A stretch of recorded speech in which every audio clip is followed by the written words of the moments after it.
Hola, ¿qué tal, estimados amigos de María Nuestra Madre, Gabriel Lujas y por supuesto también de Conócete a ti mismo, Gnosis y Autón, este espacio donde retransmitimos estos contenidos? Soy Ricardo Espino y les doy la más cordial bienvenida a este espacio sabatino donde analizamos las vidas de los santos en clave de poder presentar pues sus virtudes desde la base humana, virtudes morales, virtudes también eh, teologales y también destacar algunas facetas de su vida, algunas aportaciones que han tenido pues para el bien común, para la evangelización en su momento y que hasta hoy en día nos siguen dando ejemplo de cómo ser pilares que construyan y que sigan llevando adelante precisamente los valores auténticos del ser humano, los valores del Evangelio.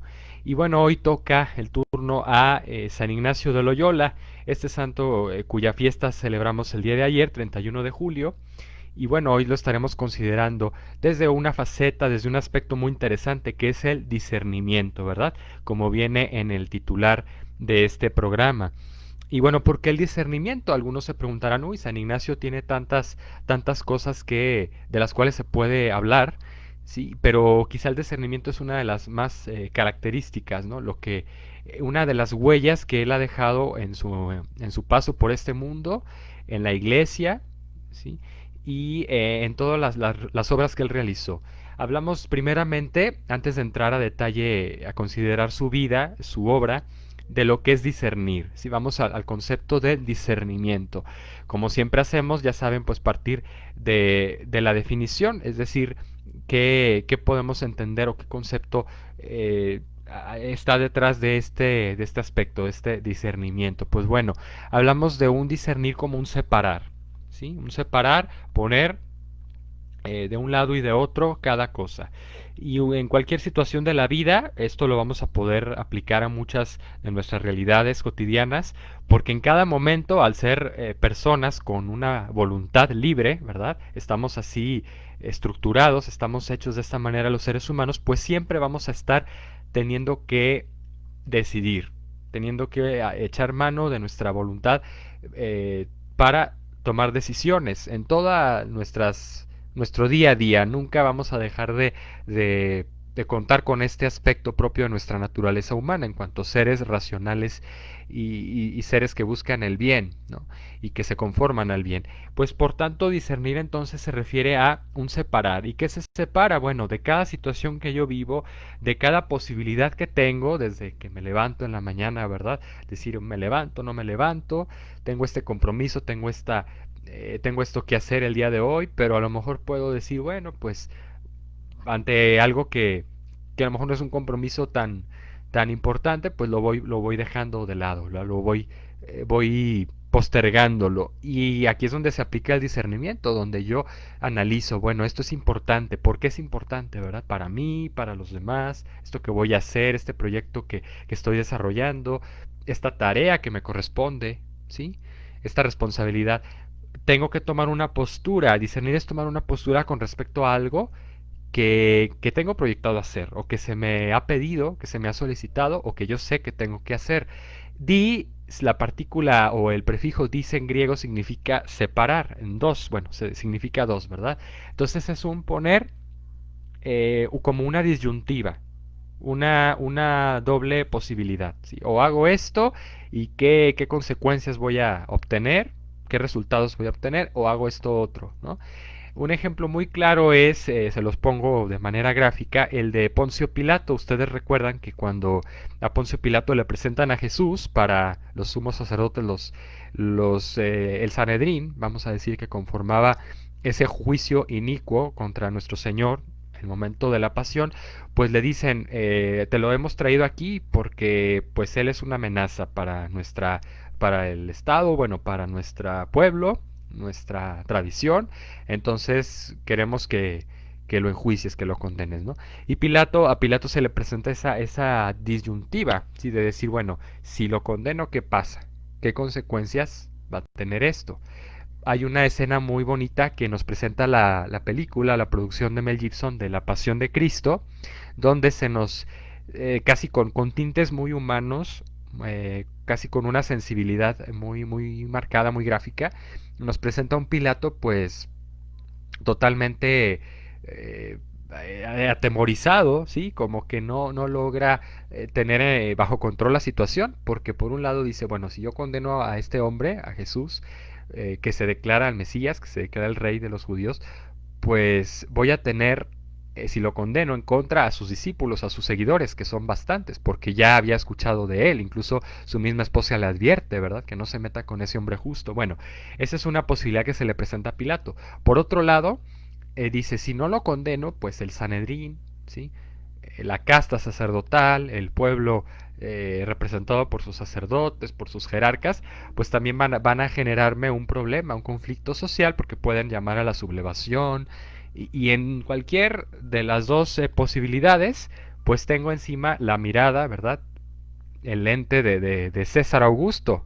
Bueno, entonces era el emperador ya Tiberio, César Tiberio. Y decía, pues en todo caso me viene mal esta situación, me es incómoda y no puedo salir de ella. ¿Por qué?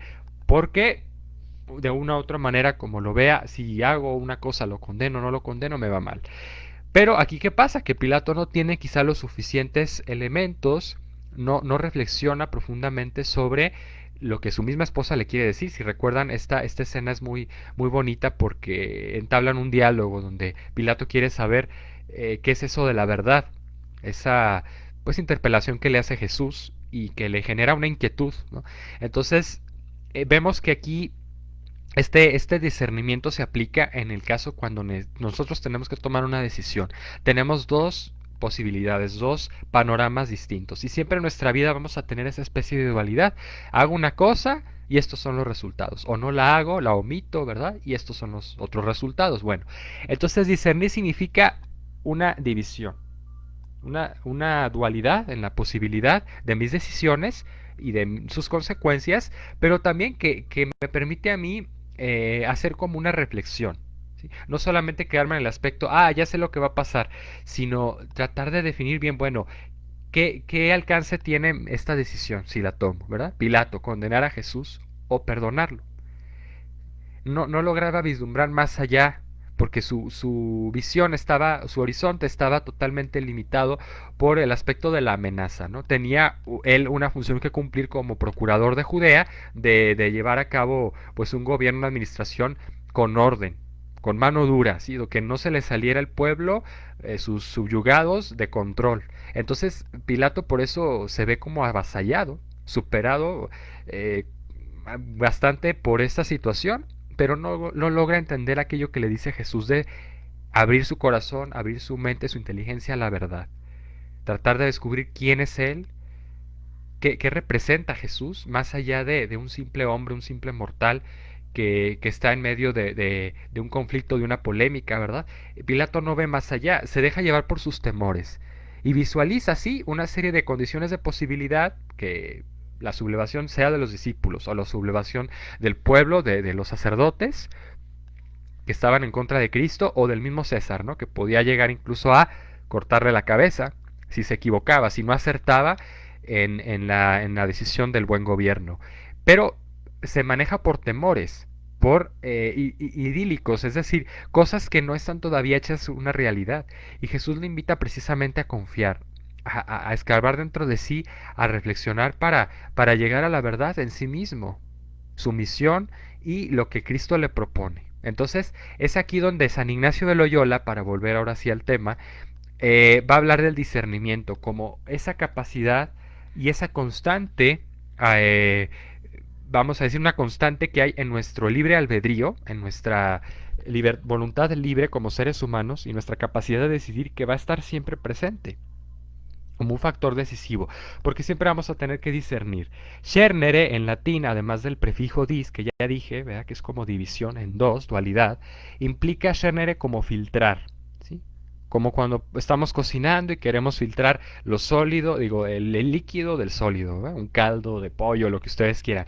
El cernidor, que así se le llama, de la etimología latina, es el recipiente que nos permite que fluya el líquido y que se mantenga, se retenga el sólido, ¿no? Entonces es un separarse, fijar los pros, los contras de cada situación que yo vivo ¿sí? Saberle dar su justo valor a las cosas, su lugar y su tiempo, que a lo mejor ahorita yo quisiera, pues no sé, ¿verdad?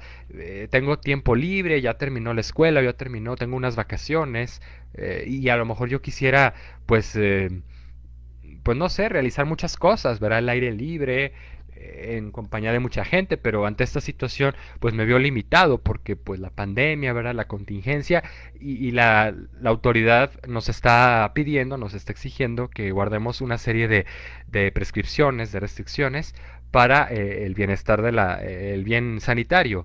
Entonces, es donde yo tengo que ver cómo me puedo ayudar a esta situación de restricción, a lo mejor en cierto sentido de coacción, porque pues sí estamos limitados en muchas cosas, en muchas actividades sociales, que me puede ayudar, ¿no? Entonces yo separo el sólido del líquido y veo que es aquello que queda, que permanece como que la esencia de las cosas y que me puede aportar, ¿sí? De cada situación. Como decir, la decisión de Pilato ante la condena o la liberación de Jesús. ¿Sí? Él no supo separar muy bien, él se dejó llevar solamente de sus temores, ciertamente hasta cierto aspecto fundados, pero que no eran una realidad, que eran una simple amenaza que sí se vislumbraba al horizonte, pero que Pilato, pues a fin de cuentas tenía la autoridad. Era una persona responsable, tenía un cargo público y podía, pues tenía las herramientas con su inteligencia y con su capacidad de gobierno para tomar la mejor decisión. ¿Sí? Bueno, aquí vamos a hablar primero de qué representó este discernimiento en la vida de San Ignacio de Loyola para que pudiera convertirse precisamente en ese paladín, en ese heraldo de lo que él llamaría sus ejercicios espirituales, que ha sido pues el gran legado, la gran obra, la principal quizá, o por la que es más conocido, de su vida. Hablaremos primero de Ignacio de Loyola, el hombre, ¿verdad? El personaje histórico, ya después el santo, porque pasó por un proceso de conversión. Ignacio de Loyola, para visualizarlo en el tiempo, contextualizarnos o enmarcarnos, nace en 1491, fines del siglo XV, fíjense, un año antes del descubrimiento de América, ¿verdad? O de lo que se conoce como los viajes de Colón para descubrir pues las nuevas tierras acá en el continente americano. 1491, ¿no? En un contexto en España donde, bueno, él es de una región del norte, de la zona del País Vasco, actualmente el País Vasco, de un pueblo que se llama, una comunidad que se llama Loyola, de ahí el nombre, ¿verdad? Ignacio de Loyola. Bien, y muere en 1556, mediados del siglo XVI, un siglo que ya en este espacio hemos destacado como muy rico en obras, en situaciones, en acontecimientos y en personajes que nos han ilustrado, ¿verdad? Fue pues contemporáneo de Teresa de Jesús, de Felipe Neri, de Francisco Javier, en fin, hablaremos un poquito de ello en lo que será su obra. Entonces, bueno, 1491-1556, hace ya unos siglos, ¿verdad? Más o menos estamos en el marco de los 500 años, el quinto centenario de la vida de Ignacio de Loyola. Él, pues era de condición, de una buena posición económica, familiar, ¿verdad? Era hijo de un militar, Ignacio de Loyola, Íñigo, que era su nombre original, después ya cambió Ignacio, y pues era soldado y caballero. Esta es como su primera situación o condición de vida antes de convertirse en San Ignacio. Soldado, ¿por qué? Bueno, él le tocó servir durante muchos años en las batallas, en las guerras que libraba el emperador Carlos V, primero de España y quinto de Alemania, en la región norte, que era Navarra, País Vasco, porque esa zona española de la península ibérica limita con Francia. Y en esa época había muchas pretensiones por parte de Francia de quedarse con ese territorio español, que era la provincia de Navarra y el País Vasco, ¿no? Ese territorio. Había una disputa entre si era de España o era de Francia, ¿no? Porque eran, pues como pasa muchas veces en las zonas limítrofes, ¿verdad? O en las fronteras, que se trata como de dividir o de repartir. Y en este caso Ignacio libraba, combatía, ¿sí?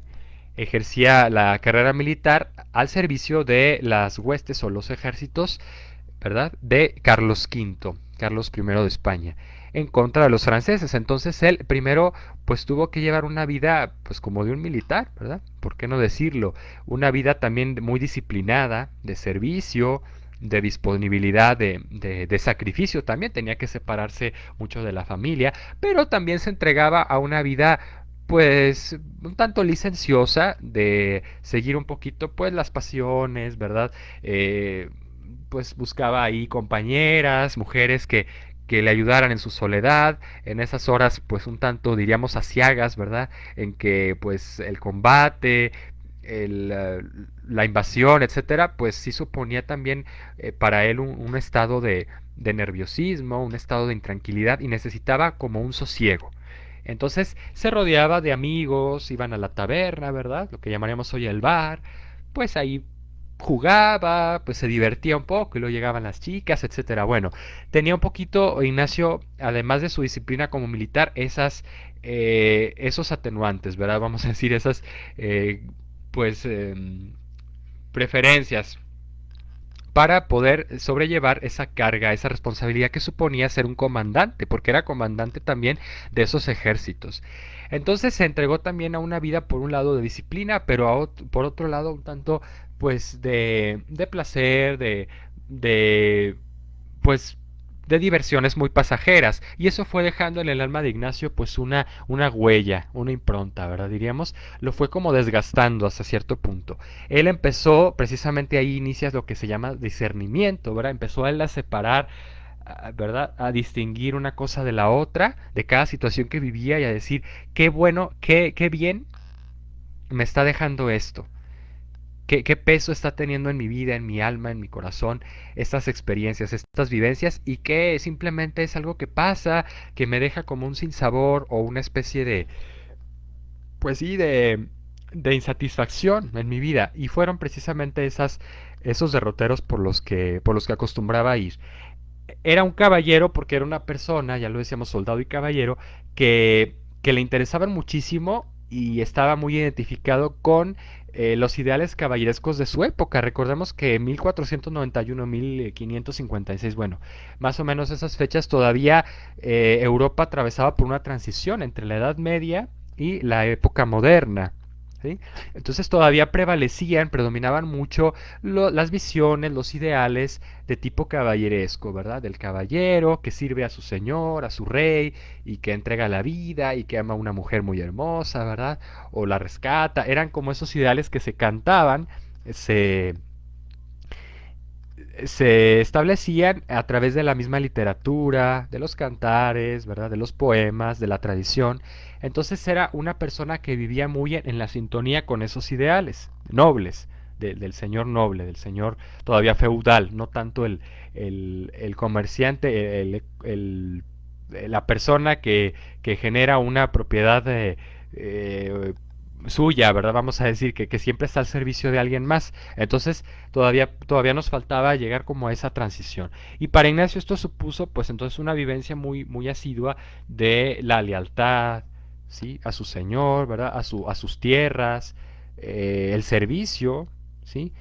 El compromiso con su pueblo, en este caso con esa región que ya decíamos del norte de España, que se veía amenazada por la invasión francesa, por esa disputa, ¿no? Y bueno, entonces Ignacio era una persona, dijimos, disciplinada, pero también que de vez en cuando se salía un poquito del huacal, diríamos, ¿verdad? O sea, que le daba rienda suelta a sus emociones, a sus sentimientos, trataba de compensar o satisfacer esas descargas un poquito que tenía a nivel emocional, de estado anímico, en las batallas, en las tareas que le eran encomendadas como comandante de la guardia. Bueno, ¿qué pasa? Que en algún momento, quizá ustedes ya sepan la historia, pues en una de las batallas, en uno de los combates, es herido gravemente en la pierna, ¿sí?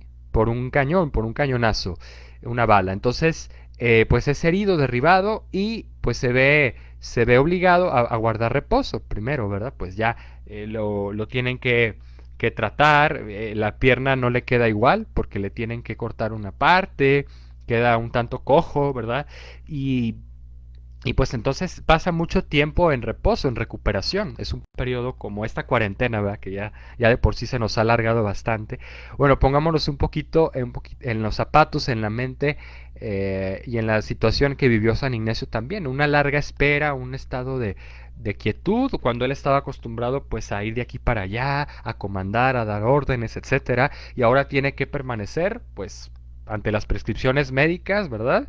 De los galenos o de los médicos de entonces, pues en reposo, en cuidado, porque la pierna la tenía muy mal y además pues no estaba convaleciente por esa herida en la batalla. Entonces Ignacio necesita guardar reposo y se empieza a desesperar, entra en una fase como de inquietud, de desazón, y entonces necesita algo que lo llene, igual como esas diversiones pasajeras que tenía o su misma actividad como militar pues lo mantenía activo, ¿verdad? Lo mantenía ocupado y ahora necesita entretenerse con algo. Entonces él pide que le traigan libros, ¿verdad? De caballería, gestas épicas de los grandes personajes, el Cid Campeador, por ejemplo, ¿verdad? Gran icono de la España de ese entonces, bueno, era un héroe español, o el Amadís de Gaula, en fin, de la literatura del momento, ¿no? Pero le dicen, ¿sabe qué? Donde lo tienen en recuperación, ¿verdad? Un hospicio, un albergue ahí, que era como una especie de hospital, eh, pues le dicen, no tenemos esos materiales, ¿verdad? Disponibles. Ahora sí que, pues si le pregunta qué es lo que tiene, pues de qué tengo que leer algo, tengo que distraerme, despejar la mente. Dice, bueno, tenemos nada más estos libros de la Biblia y los santos, ¿no? Dice, válgame, pues bueno, si no hay otra cosa. Y es así que se empieza a empapar, se empieza a imbuir Ignacio de esas lecturas muy provechosas, que para él no representaban mucho, ¿verdad? Él era una persona un tanto, podríamos decir, escéptica, no muy cercana. Claro que era católico, había sido bautizado por, digamos, tradición, pero no vivía en una sintonía de fe muy profunda. Pero tal es su sorpresa que empieza a descubrir en la Biblia, en los libros sagrados, las vidas de los santos, pues un estímulo, una inquietud profunda que toca su corazón, que ya no es nada más decir tengo que salir, tengo que ya recuperarme para hacer cosas, sino decir estas personas me están demostrando quienes han sido vírgenes, quienes han sido mártires, sacerdotes, laicos, eh, eremitas, no sé, de todos los tipos, colores y sabores que hay en el santoral, ¿verdad? Que eran personas con una profunda fe muy enraizada en Cristo, pero también con una gran decisión, es decir, un espíritu también de discernimiento muy trabajado, una virtud que podría llegar a ser incluso el discernimiento. ¿Sí? Como que se acompaña, por supuesto, de la prudencia, de la templanza, de esas virtudes humanas básicas o cardinales, y que lo tienen que llevar a un estado de plenitud, de equilibrio en su persona. Ante todo, porque un santo no es nada más aquel que se la pasa en la contemplación o que recibe gracias o dones místicos, sino que por su estado humano, ¿sí? Por su virtud, ejercicio de la virtud, recibe también, está como ya en un grado de preparación o en un estado apto para recibir también esos dones sobrenaturales. Ignacio entonces se empieza a interesar, se empieza a, pues sí, a entretener en esas lecturas, pero no solamente como espectador, algo le empieza en el alma a mover y decir, pues yo puedo ser como ellos, y ellos lo lograron, un Francisco de Asís, ¿verdad? Un Santo Domingo de Guzmán, eh, los apóstoles, no sé, las santas mujeres, pues yo tengo también, ¿por qué no? Yo tengo el temple, tengo la formación, tengo el carácter para entregarme y servir a Dios, ¿no? A donde Él me lo pida, con esa decisión, con esa autodeterminación. Y es aquí donde empieza su discernimiento, porque a Ignacio le sobrevienen pruebas. Primero, el que ya, pues pasada un tiempo de recuperación, él pues es llamado a las filas de nuevo, ¿verdad? Como comandante o jefe en ese momento, y entonces siente como la responsabilidad, pero dice, bueno, yo ahorita ya veo que mi vida no puede seguir igual porque he vivido una vida como muy mecánica, ¿sí? En el ambiente militar, donde pues sí, es la situación, es la guerra, y me va dejando mucha insatisfacción en mi vida, mucho desasosiego, mucha intranquilidad también, porque imagínense, pues estar en la guerra implica también usar las armas, ¿verdad? Combatir y pues matar gente. ¿Cuántas personas hemos conocido y por ahí hasta en el cine lo proyectan, ¿verdad? Personas que han vivido las grandes guerras, quizá, bueno, ya abuelos, bisabuelos nuestros, ya va pasando esa generación, pero las guerras modernas, ¿verdad? Irak o Afganistán, no sé, y soldados que han regresado de esos combates, pero mal, psicológicamente no, pues no con un orden, ¿verdad? En su mente, en sus emociones, en su afectividad, porque algo se les movió ahí. Es que es un estado crítico donde el combate, la batalla, donde pues no es fácil sobrellevar toda esa carga de emociones y sobre todo esa responsabilidad y ese peso moral que deja, pues el tener que guerrear, el tener que asesinar también, ¿no? Que se sabe que es por un bien mayor hasta cierto punto en una cierta ética, pero eso en el alma del individuo va mermando. Y Ignacio también lo experimentó, por tanto dijo, yo quiero más bien ser conquistador, quiero ser guerrero, soldado de Cristo Jesús. Aquí ya traía un poco el germen, aunque van a pasar muchos años para que lo ponga en acto, de lo que va a ser su compañía, su famosa fundación, que es la Compañía de Jesús, como muchos sabemos, que precisamente, ¿qué quiere decir compañía? Pues empresa, ¿verdad? Misión, compromiso, algo que implica como fuerza, audacia, y es precisamente lo que él en su calidad de soldado ya llevaba. Esa experiencia de disciplina, de determinación, de conquista. Él va a hablar pues de la sociedad de Jesús como una sociedad de militantes de Jesús. La militancia va a ser una faceta, una característica fundamental de su compañía, de la compañía de Jesús o los jesuitas, seguidores de Jesús como soldados, militantes, ¿verdad? Bueno, eso ya San Ignacio lo iba, si se fijan, discerniendo. Iba viendo que de esas experiencias vividas en torno a la guerra, en torno a su carrera militar, qué aspectos podía él compaginar o aprendizajes le podían servir para desarrollar mejor su misión en cuanto ya ministro de Jesús, ¿verdad? Seguidor de Cristo de manera asidua en esa fundación, en ese movimiento que él crea. Viene entonces un proceso de conversión, antes por no adelantarme, aunque ya di algunos datos. Él empieza un peregrinaje, se empieza primero a despojar, empieza un desapego, una fase de desapego, Ignacio, de sus bienes, de sus propios caprichos, de sus propias tendencias, ¿verdad? Pasionales, su temperamento que ya de por sí era muy fogoso, empieza como que ese estado de recuperación lo lleva a él como a entrar en una fase de relajamiento, pero no de una especie de pereza, ¿verdad? Existencial, no, sino que se ve como en la necesidad de reflexionar más las cosas, de pensar más en su vida y de ver cómo puede él aprovechar lo ya aprendido para continuar adelante en la línea en que ve a través de esas lecturas, de esas meditaciones de los santos y de la Biblia, que puede él convertirse en un nuevo apóstol. Y empieza primero entonces a desapegarse de sus cargos, de sus títulos, de sus honores, ¿no? De comandante, de general, de lo que fuese. De su familia, de sus seres queridos, de sus posiciones, de su abolengo también, de su posición social, económica, de sus bienes, y empieza a decir, bueno, esto me ha atado por muchos años. Me ha permitido, pues sí, vivir bien, en un estado de bienestar, en una zona de confort y ahora yo quiero lanzarme a una nueva empresa. Se empieza a desapegar, por tanto, y inicia un proceso de peregrinación. Ignacio se vuelve un mendigo, casi casi, como un mendicante de las órdenes mendicantes, ¿verdad? Los franciscanos, que empieza a peregrinar de un lugar a otro, pidiendo apoyos, limosna, empieza a mendigar, literalmente, para ayudar a otras personas. Ya que se desapegó de lo suyo, trata de ver de qué manera, con su pues capacidad, su propio temperamento, sus habilidades a lo mejor de comunicación, que vaya que las tenía, por eso desarrolló la empresa de la que vamos a estar compartiendo. Pide apoyo para los más necesitados en los auspicios donde están los leprosos, los enfermos, los pobres. Y hay personas que lo van siguiendo, que se van dando cuenta, ah, mira, ese es el general Loyola, ¿verdad? Lo empiezan a identificar y les impacta, les mueve o les conflictúa, como diríamos hoy en día mucho, ese cambio de actitud tan radical, ¿no? De ser una persona enérgica, pues como que tiene siempre gente a sus órdenes que mandar, ahora es el que pide, el que extiende la mano, el que se dedica a mirar y atender las necesidades de los más marginados de la sociedad, los más insignificantes. Desde ese aspecto podríamos decir. Entonces, el proceso de conversión de Ignacio empieza por un desapegarse de sí mismo. Y esto lo va a hablar en sus ejercicios espirituales, el desapego de sí, la abnegación o abyección, que ese era un punto fundamental de estas prácticas que estaremos desarrollando. explicando más bien, ya para que cada quien si gusta las desarrolle. Y bueno, conversión, entonces implica también que él se dedica a una mortificación, primero desapegándose de los bienes, pero haciendo más oración, viviendo más en sintonía con Dios.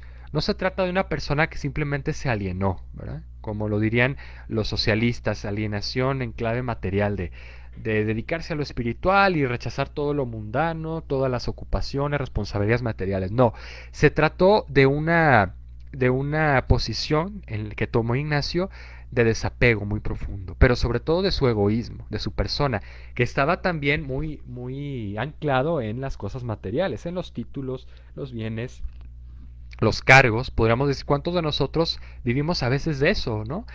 Y más en este periodo creo que nos serviría reflexionar ante la crisis que vivimos, cómo a veces nos apegamos a cosas, nos cosificamos de alguna manera. Sí, porque estamos siempre pendientes del celular, de la nueva versión más moderna, de mis posesiones, de mi tiempo, de mis ocupaciones o no sé, hasta de mi imagen, ¿verdad? Siempre vivo muy pendiente de cómo me veo, cómo me ven los demás, en mis historias de Instagram, de Facebook. Bueno, a ver, eso es una especie de cosificación muy grave que tenemos que advertir. ¿Por qué? Porque nosotros no somos eso, ¿sí?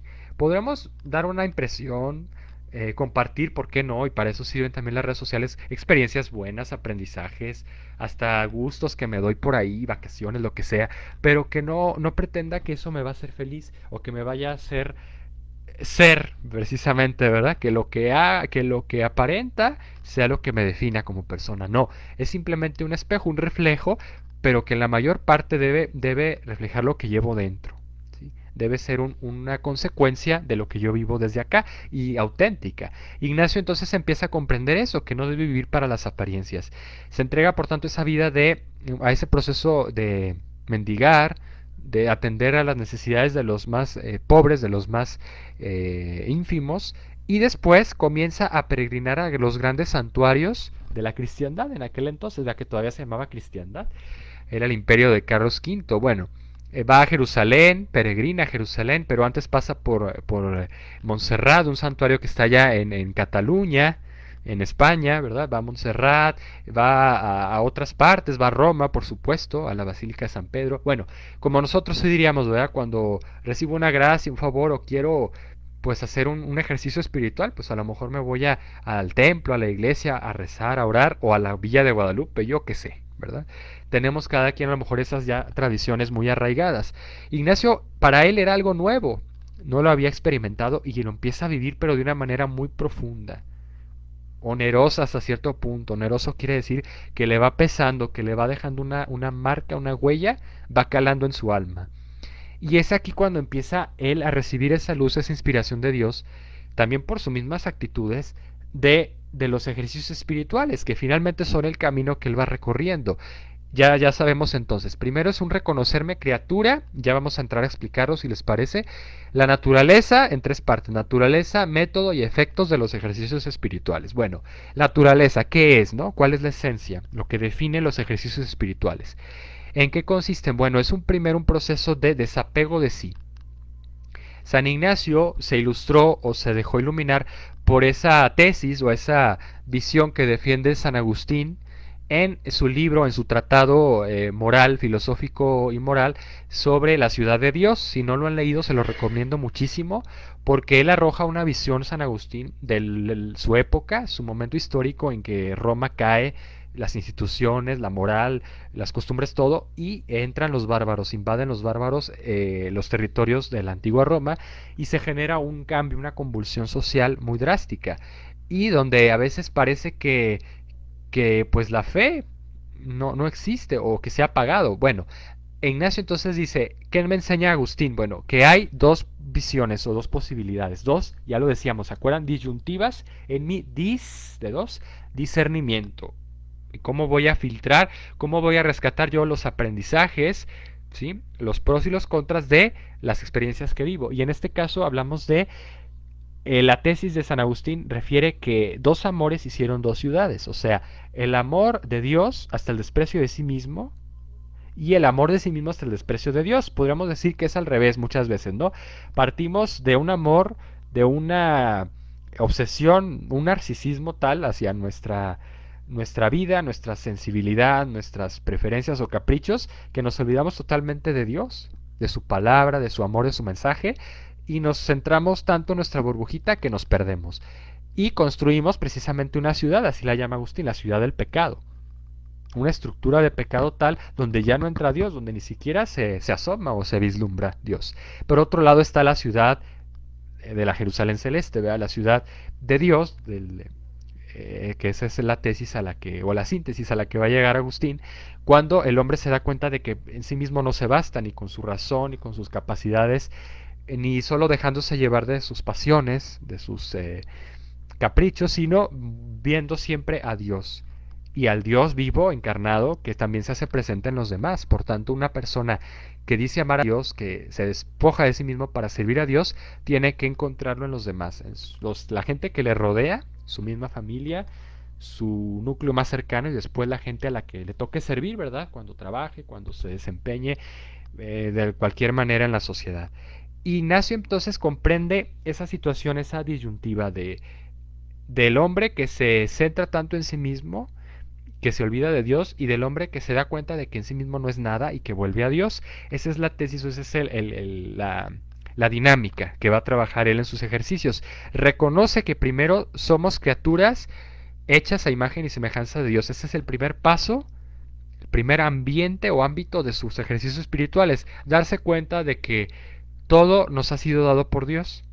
Todas las cosas, las criaturas, en todas las criaturas está expresado Dios de alguna manera. ¿Sí? Se nos ha dado a conocer, se nos está mostrando, se nos está acercando, ¿sí? Para que lo descubramos, para que lo amemos, sintamos su amor, nos sintamos en esa reciprocidad, también le demos amor por lo bello, por lo grande, por lo conmensurable que es, y nos reconozcamos a nosotros como nada en sí mismos, es decir, por mí mismo yo no puedo nada, soy polvo. Eso es a la conclusión o al punto de partida casi casi al que llega, primero conclusión de su conversión, pero punto de partida de su trabajo espiritual a través de estos ejercicios. Entonces es un reconocer la grandeza de Dios y mi pequeñez, mi poquedad, que sin Dios nada puedo, pero sin embargo no estoy solo, con Dios todo lo puedo.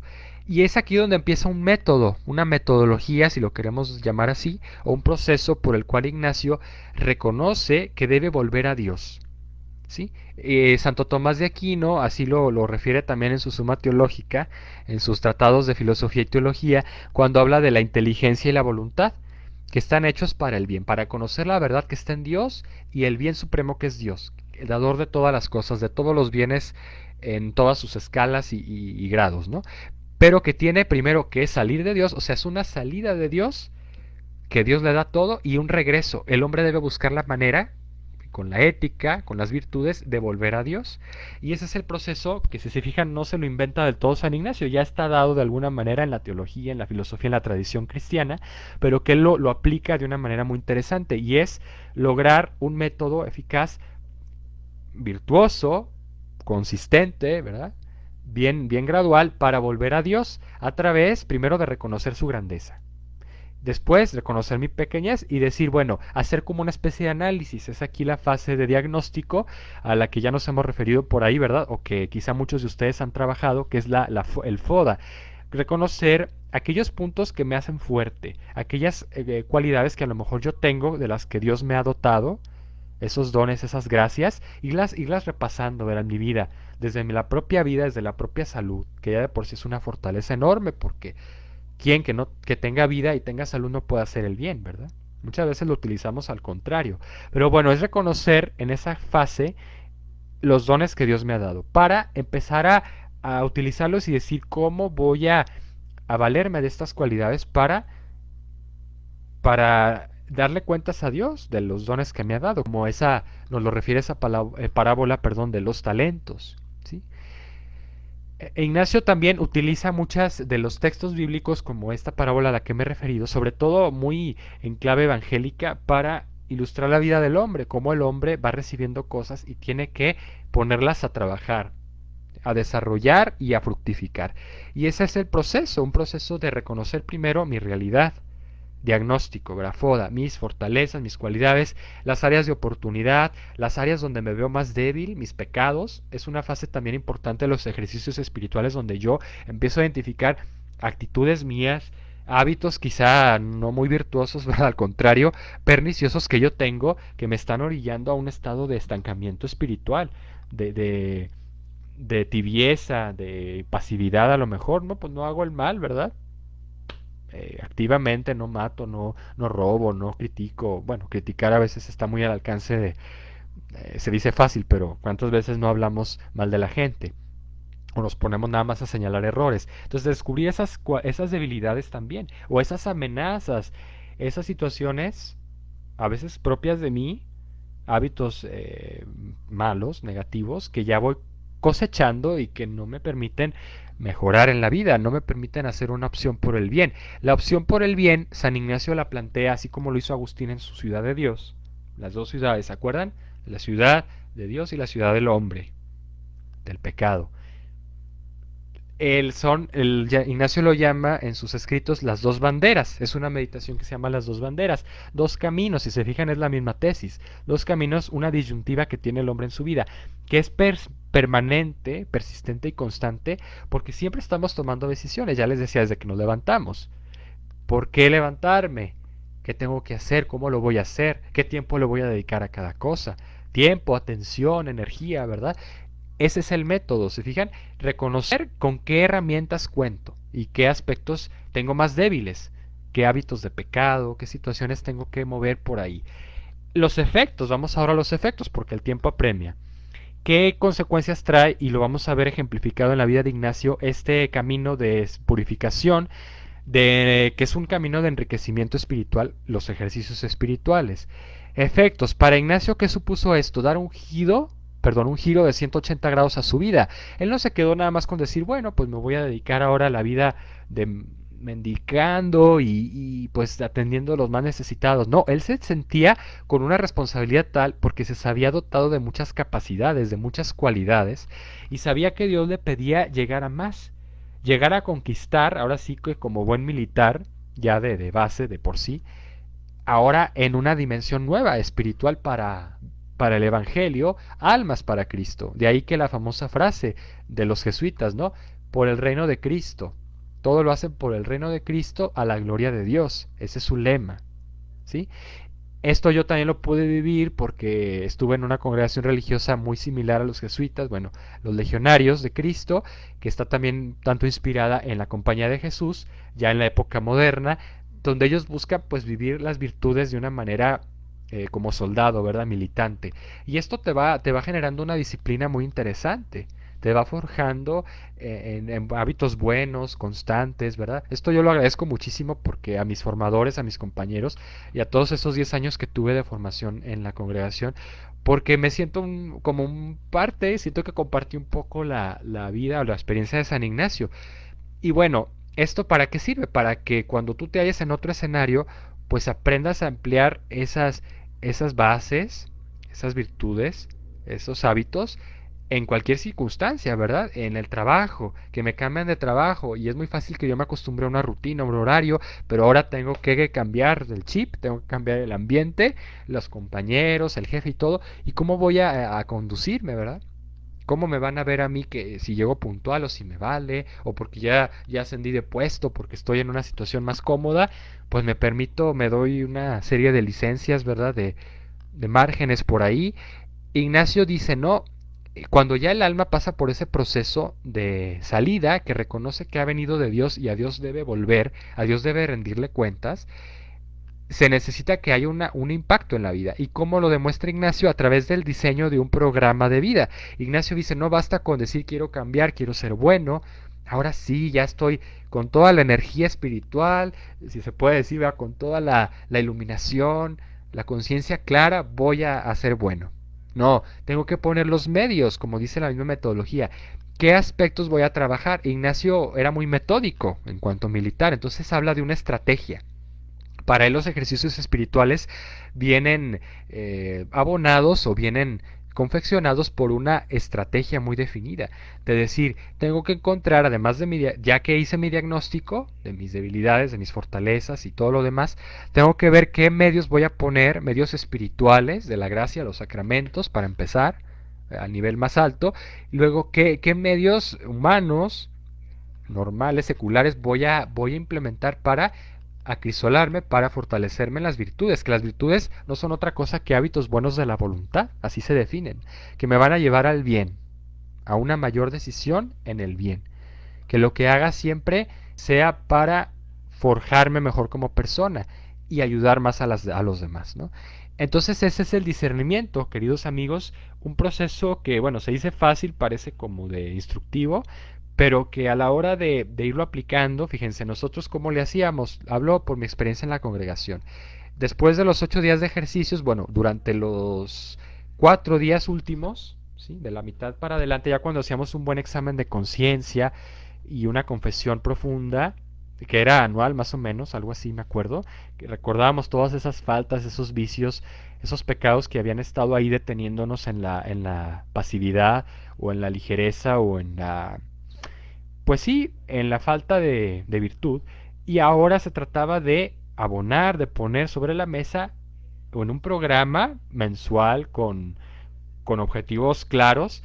Y era de esta manera, primero trazarnos un lema, una misión, bueno, un lema, algo, un ideal evangélico con el que yo me identifique, ¿verdad? Por ejemplo, decir, eh, no sé, algún lema evangélico, ¿verdad?